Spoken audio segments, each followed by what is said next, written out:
അപ്പം ഇന്നത്തെ നമ്മുടെ വീഡിയോ വലിയ ഡ്രോയിങ് അല്ല, ചെറിയൊരു ഡ്രോയിങ്. നമ്മുടെ കയ്യിലൊരു 4x4 ഇഞ്ചസിൻ്റെ ഒരു ചെറിയൊരു ഫ്രെയിമുണ്ടായിരുന്നു. അപ്പോൾ ആ ഫ്രെയിമിനകത്ത് വെക്കാൻ പറ്റിയ ഒരു പിക്ചർ വരയ്ക്കാൻ വേണ്ടി കുറച്ച് നാളായിട്ട് വിചാരിക്കുന്നതാണ്. കാരണം നമ്മുടെ കയ്യിലുള്ള ഫ്രെയിമിൽ ആ ഒരൊറ്റ ഫ്രെയിം മാത്രമാണ് പിക്കില്ലാത്തത്. ബാക്കി നമ്മുടെ കയ്യിലുള്ള ഫ്രെയിമിലൊക്കെ നമ്മൾ പിക്ചേഴ്സ് വെച്ചിട്ടുണ്ട്.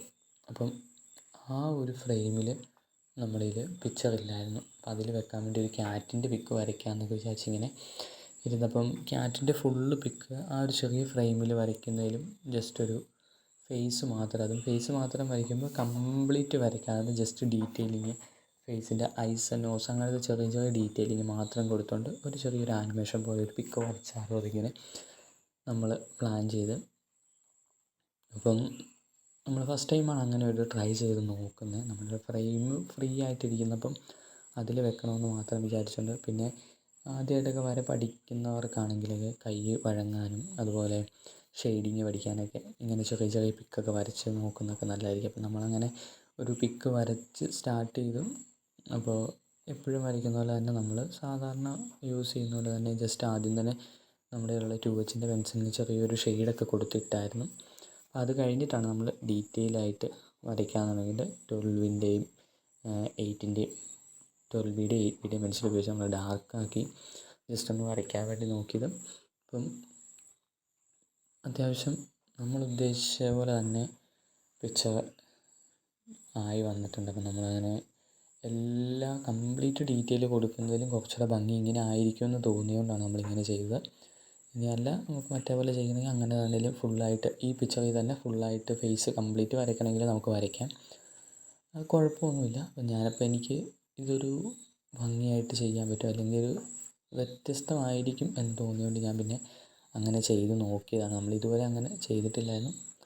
ഫൈനലായപ്പോൾ തന്നെ എനിക്ക് കണ്ടപ്പം ഭയങ്കര ഭംഗി തോന്നുകയും ചെയ്തു. ഞാൻ ലാസ്റ്റ് ജസ്റ്റ് കണ്ണിൻ്റെ അവിടെ ഒന്ന് കണ്ണ് വരച്ചത് കംപ്ലീറ്റ് ചെയ്ത് നോക്കി കഴിഞ്ഞപ്പോൾ എനിക്കത് നമ്മൾ ഉദ്ദേശിച്ച പോലെ തന്നെ നമ്മളൊരു ഫേസിൻ്റെ ഷെയ്ഡ് ഉദ്ദേശിച്ചു അത് അതുപോലെ തന്നെ കിട്ടുകയും ചെയ്തു.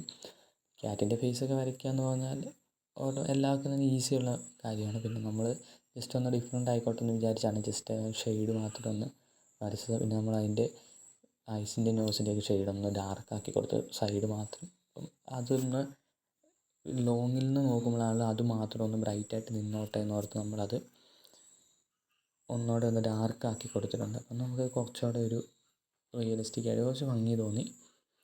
ഞാൻ ഇന്നിപ്പോൾ ആദ്യമായിട്ടാണ് ഇങ്ങനെ ഒരു പിക്കൊക്കെ വരച്ച് നോക്കുന്നത്. ഞാൻ നിങ്ങൾക്ക് ഇനി എൻ്റെ ഫ്രെയിം കാണിച്ചു തരാം, നമ്മൾ ഏത് ഫ്രെയിമിലാണ് വെക്കാൻ പോകുന്നതെന്ന്. അപ്പം എൻ്റെ കയ്യിലുള്ള 4x4 ഇഞ്ചസിൻ്റെ ഫ്രെയിം എന്ന് പറയുന്നത് ഇതാണ്. ഫ്രെയിം പൊതുവെ നമ്മളങ്ങനെ വേറൊരു വേറൊരു പിക്കും വെക്കാൻ പറ്റിയല്ല, അല്ലെങ്കിൽ വേറൊരു ആളെ വരച്ചതിനകത്ത് വെക്കാമെന്ന് പറഞ്ഞാൽ 4x4 ഫ്രെയിമിനകത്ത് അങ്ങനെ ആൾക്കാരുടെ പിക്ക് അധികം ഞാനങ്ങനെ വരച്ചിട്ടില്ല. നമ്മൾ A4 ഒക്കെയാണ് നമ്മൾ ഏറ്റവും കൂടുതൽ യൂസ് ചെയ്യുന്നത്, A4 സൈസാണ്. അപ്പോൾ അതുകൊണ്ട് നമ്മൾ ഇത് എങ്ങനെ ആവുമെന്ന് നമുക്ക് പിടുത്തം ഇല്ലാതിരുന്നുകൊണ്ട് നമ്മളതങ്ങനെ എടുത്തില്ല.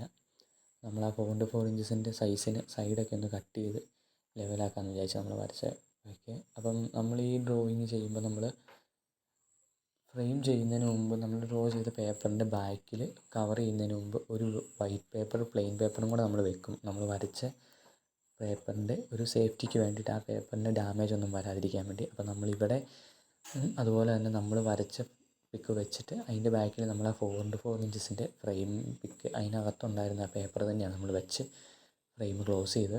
അത് കഴിഞ്ഞിട്ട് നമ്മൾ അതിൻ്റെ സൈഡെല്ലാം ഒന്ന് ബ്ലാക്ക് ഇൻസുലേഷൻ ടേപ്പിൽ നമ്മൾ ഒന്ന് സീൽ ചെയ്ത് കൊടുത്തിട്ടുണ്ട്. അത് ഫ്രെയിമിൻ്റെ സൈഡ് പോകാതിരിക്കാനും അതിൻ്റെ ലോക്ക് വിട്ട് പോകാതിരിക്കാനും ഒരു ഭംഗിയായിക്കോട്ടെ എന്നൊക്കെ വിചാരിച്ചാണ്. പിക്ചറിൻ്റെ ഒരു സേഫ്റ്റിക്ക് വേണ്ടിയിട്ട് നമ്മൾ എല്ലാ പിക്കിനും തന്നെ അങ്ങനെ ചെയ്യുന്നതാണ്. അപ്പം ലാസ്റ്റ് ഫൈനൽ ലുക്ക് ഇതാണ്. അപ്പം നിങ്ങൾക്ക് ഇഷ്ടപ്പെട്ടെങ്കിൽ നോക്കുക, നോക്കിയിട്ട് പറയുക എങ്ങനെയുണ്ട്.